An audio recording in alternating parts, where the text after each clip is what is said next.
You're listening to the TEPIS Paranormal Talking Point podcast, a show that discusses various aspects of the paranormal world, with paranormal news, ghost stories, interviews, and much more. And without further ado, let's get into some talking points.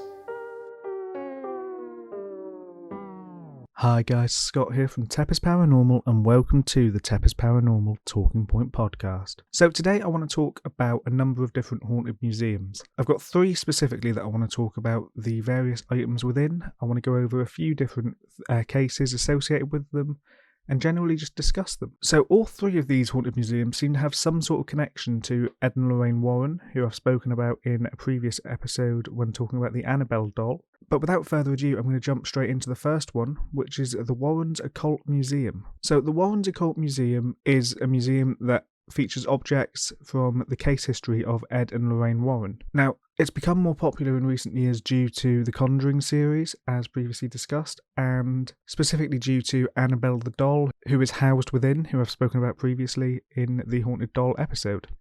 In 1952, the Warrens founded the New England Society for Psychic Research, a society that they seem to investigate haunted items, and a lot of these items seem to end up in the museum's collection. Now, the museum doesn't currently have a set building due to a lot of negotiations on the buildings themselves, and since the passing of Lorraine Warren, the museum has been in the hands of their son-in-law Tony Spearer, who is the current owner of all the items and manager of the museum. So the museum contains the Annabelle doll, which I'm not going to go into here as I've spoken about her previously on the Haunted Doll episode. But some of the other items the museum contains are interesting. The first of these items I'm going to talk about is the Conjuring Mirror. Now, this mirror is said to have been used in a number of different rituals to summon a variety of spirits, and it's considered to be dangerous by the Warrens due to the lack of ability to control the spirits that you summon, and due to not being able to dictate whether they're good or evil spirits. I don't know how accurate this is, but this is something that Lorraine Warren apparently was adamant on, that this mirror was evil, and from my research I can't see any sort of evidence of things happening with this mirror, but as a concept it does sound quite interesting. Next up we're going to move on to the Shadow Doll. So I've previously done a Haunted Doll episode, but in this episode, among the three museums I'm talking about, there are a number of other haunted dolls. The first of these I'm going to talk about is the Shadow Doll from Ed and Lorraine Warren's museum. Now, this doll has a gloomy and unpleasant look, being mostly made up of human bones, animal teeth and nails. This doll is said to be cursed and was created for use in several different rituals. The doll is said to appear to people that have seen it in their dreams, and in some cases people have been so scared that their hearts have stopped for good during these dreams. How they've decided that the people whose hearts have stopped were dreaming about the doll, I don't know. But the Warrens acquired the doll after a couple who bought the doll had terrible nightmares the same day that they acquired it, and they awoke with scratches all over their bodies. The second night these events escalated and the couple were scratched by claw marks when they awoke, at which point they called the Warrens to come and take the doll away from them. So it's an interesting idea to this doll. Again, I don't know how they know that the people whose hearts have stopped were dreaming about the doll, but it does look very creepy from the pictures I've seen. And the next item in the Warrens collection I want to talk about is the Satanic Idol. This is another sort of doll in the Warrens collection. The Satanic Idol was found in a forest. The man that originally found it said that the doll was sucking his strength and energy from his body in an attempt to weaken him. Lorraine Warren said that it was one of the most terrible paranormal artefacts she'd ever encountered, and the Warrens put this doll in their basement, after which Lorraine began to experience several horrible activities, such as levitating and floating across the room, as well as being catatonic for several days due to the Satanic Idol. Again, I don't know how legitimate these claims are. Levitation, I feel like this is something that could have been captured on camera, and being in a catatonic state due to the Satanic Idol, I would suggest maybe calling an ambulance or some sort of medical professional for that, because that doesn't sound like something that should be happening and definitely should be checked out. There are a number of other items in the Warrens collection, but I'm only going to go over a few more of them here. We have a vampire coffin that the Warrens are said to have found being used by a modern-day vampire. What a modern-day vampire is, I don't know. The websites I've looked at didn't give any real clarification. There are also a number of masks in the collection, used as topa for diabolical projection. Again, I'm not quite sure what that means. I've tried to look it up and nothing seems to really understand what it's talking about. There are no real definitions for topa or for diabolical projection. And the final item is an organ that is said to play itself when nobody's around. Again, this organ is interesting. It's said that at 9 p.m. on certain days that this organ plays by itself almost consistently. It's interesting, but again, I've not seen any sort of evidence of any of these items. So the Warrens collection contains a few interesting items, but nothing that's particularly compelling. The most interesting object obviously being Annabelle. I do think a lot of these objects have become more popular due to the Conjuring franchise and universe, but I don't really know what to think of them. Tony Spera is a big believer in the items. As the current owner of them, he thinks that they're all fairly accurate. As they're represented in the Conjuring universe, these items are in some cases not correct. There are a few more items that I could discuss in future episodes, but I picked a few here just to talk about for now. And with that, I'm going to move on to the next haunted museum that I'm going to talk about today, and that is John Zaphis's Museum of the Paranormal. Now, John Zaphis is the nephew of Edin and Lorraine Warren, who trained under the Warrens for several years when he was younger. Following in their footsteps, Zaphis opened his own paranormal museum, where he collects a number of items that he's acquired from cases that he's worked in the past 3 decades, as well as items that others have given to him over this time. From 2011 to 2013, Zaphis had a paranormal show which aired on Sci-Fi, named The Haunted Collector. In this show, Zaphis and his team, which consists largely of his family as well as a few other close friends, investigate several haunted locations in the hopes of finding the items responsible for the hauntings, removing them and in many cases storing them in his museum. I've watched several episodes of The Haunted Collector on my Twitch channel, and I find the show to be quite interesting. They take a very scientific approach to a lot of what they do, with a lot of debunking of things going on, but they do seem to find items that Zaphis himself takes away and stores in an attempt to stop the paranormal activity. Some of the items that Zaphis features in his museum include the following. In his collection, there's an antique clown that is said to have been bought from an antique store. This clown doll is said to have caused the owner to have intense and scary dreams about the clown. A member of Zaphis's paranormal group, Joanne, who is said to have psychometric abilities, meaning she can feel the energy of objects by holding them, found the energy attached to be so unsettling that she couldn't read it for more than a few seconds. In Zaphis's collection is another doll known as Simon. Simon's a ventriloquist dummy, and Simon was owned by a child who claimed that Simon kept speaking to him. On one particular occasion, the child's mother walked into the room and saw the doll's mouth moving on its own. At this point, she called to the clergy, with whom John Zaphis is friends, who arranged for Zaphis to remove the doll, at which point all the paranormal activity happening in the house stopped. Also in Zaphis's collection is Mr. Sinister. Mr. Sinister is a statue that came to John from a man who contacted him after picking up the item in a flea market. The man brought it home and started having a very bad feeling from it. He only kept the statue in his house for 1 day, after which he started having very bizarre odours around his home. Every time he would go near the statue, he would get a very bad tingling feeling and believed that there was a spirit attached to the item. He called John and had it removed, at which point Zaphis put it in the museum. Also in the collection is a school desk. This old wooden school desk can be found in the museum, and it's said that at one point while John was investigating a location, this desk moved across the room on its own with someone sat in it. The person in the desk wasn't moving it, and the desk just dragged across the floor with the person unsure what was happening. Also in Zaphis's collection is a sword. Now, this item belonged to a little boy who was gifted it by his father during a divorce. The boy's mother described seeing black hooded figures in the house, and other unexplainable events, such as the lights turning on and off, were said to have occurred. The boy's mother said that her ex-husband was involved in a lot of questionable rituals. Text of a satanic nature can be found inscribed on the sword itself, and there can be heard items rattling around inside the handle when it's shaken. It's most likely, according to Zaphis, that energy was attached to this sword after the father performed rituals over it before he gave it to his son as a gift.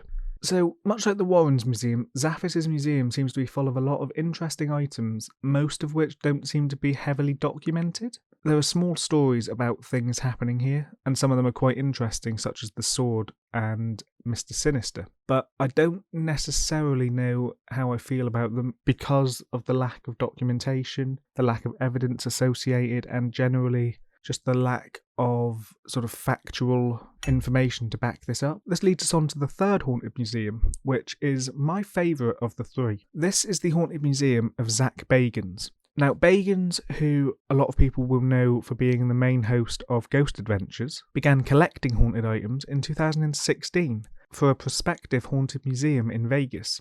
In 2017, this museum opened to the public, consisting of more than 33 rooms with a variety of artefacts within. Bagans also had a show where he travelled around the world finding items for this museum. Some of the items within the museum include the Dybbuk Box. So one of the more standout items of the museum, the Dybbuk is said to be a malicious spirit able to possess the living in Jewish mythology. The Dybbuk Box is said to house the demon within. This box in specific is a wine cabinet and was sold on eBay in 2003. With a horror story attached to the description. Many consider this box to simply be a hoax, and the story attached to have been an interesting way to sell the otherwise unwanted wine box. However, others, including the rapper Post Malone, have come into contact with the box and then experienced bad luck for weeks afterwards. In the case of Post Malone, after meeting and experiencing the Dybbuk Box, he was subjected to several events that were quite unfortunate, the main one of which being the wheels on the plane he was on bursting, meaning that his plane had to make an emergency landing. Other than the Dybbuk Box, Bagans Museum also has a number of other items, including Charles Manson's ashes. Now, when Charles Manson died, some of his ashes were taken by his followers. In this specific case, the ashes ended up being put into the eyes of a painting of Manson by Ryan Almighty, which was also painted with Ryan's own blood. This painting is displayed in Bagans Museum in a Charles Manson exhibit, along with a prison-worn outfit of Manson's, Manson's own TV, as well as even more ashes in a display case, along with Manson's dentures. Another exhibit in the museum is Dr. Jack Cavokian's death van. This van is a 1968 Volkswagen that once belonged to Dr. Jack Cavokian, also known as Dr. Death. Cavokian died in 2011, but lived in this van for a period of his life, and used the vehicle to carry out over 130 assisted suicides. This item is said to be mainly used as an educational exhibit, but also as an exhibit to honour the souls of those that died at the hands of Cavokian. The museum also houses Ted Bundy's glasses, which Bagans purchased for $50,000, as well as Ed Gein's cauldron, which the cannibal killer Ed Gein is said to have used to boil body parts in an attempt to remove the skin from them more easily. The next item I want to talk about is another link back to Ed and Lorraine Warren, because in the museum, Bagans has a rocking chair, which was said to have been used during an exorcism, and is going to be featured quite heavily in the new Conjuring movie, The Conjuring 3, The Devil Made Me Do It. This chair is supposedly where the exorcism of a child took place, and the demon then moved into someone else who was later convicted with killing his landlord. So every haunted museum seems to have at least one haunted doll, and Zach Bagans' museum is no different. In this museum lies Peggy the Doll. It's said that merely seeing this doll's picture alone is enough to cause anxiety, heart attacks and headaches, which is really helpful because while researching for this podcast, I've seen a lot of pictures of the doll from a lot of different angles. And if this is accurate and this doll's picture is able to cause these things, I should have that to look forward to. There seems to be very little in the way of evidence from Peggy the Doll, but Peggy is connected up to a spirit box that people can talk to try and communicate with the doll. I don't know if necessarily people do get evidence from this, but it is said that they get some contact. In the museum is also the Bela Lujosi mirror. This mirror is said to have been owned by the infamous actor Bela Lujosi, and it's said that looking into this mirror will play with your mind, surrounding you in a black shadow and causing some to collapse while looking into it. The mirror was also present in a mafia-style killing and is said to harness evil energy. The mirror is kept behind a curtain within the museum, but visitors that do want to look into it can have the curtain removed to do so, after signing documentation to say that the museum's not responsible for what happens next. Finally, the last item I want to talk about is the staircase of the Demon House. Now, Zach Bagans put out a standalone documentary about the Demon House, an investigation undertaken by himself and his team in Indiana, where a family claimed that numerous members of the family had been possessed by spirits, with even local police departments being cautious of this house due to its haunted nature. With reports of footsteps to full-body apparitions and full-body possessions in the house, Bagans went on to purchase this house for himself in 2014, where he used it to investigate and film the Demon House documentary before having it bulldozed in 2016. As shown at the end of the documentary, Bagans kept a lot of the items from the house, including the staircase, which is now stored as an exhibit in the museum. So, Bagans' museum I find quite interesting. Because of Bagans' sort of prominence as a TV paranormal host, he has a lot more sort of footing than the Warrens and Zaphis. I think this is purely because he's, more heavily documented because of his famed nature on the television. All three museums are quite interesting, with the only one actually open at the moment being Bagans. I'd love to go to all three museums and see some of the exhibits for myself, but I'm not really sure how likely that is to happen. I'd love to know your thoughts on the haunted items, and please let me know what you think of them down below in the comments, or at TEPIS Paranormal on Twitter. Let me know which of the haunted items is your favourite. As you know, I do a lot of paranormal investigation, and when I do, I like to be comfortable, which is why I wear clothing from allegedlypossiblymaybe.co.uk. With a wide range of high quality clothing available for low prices, I strongly recommend checking out their website and buying some clothes.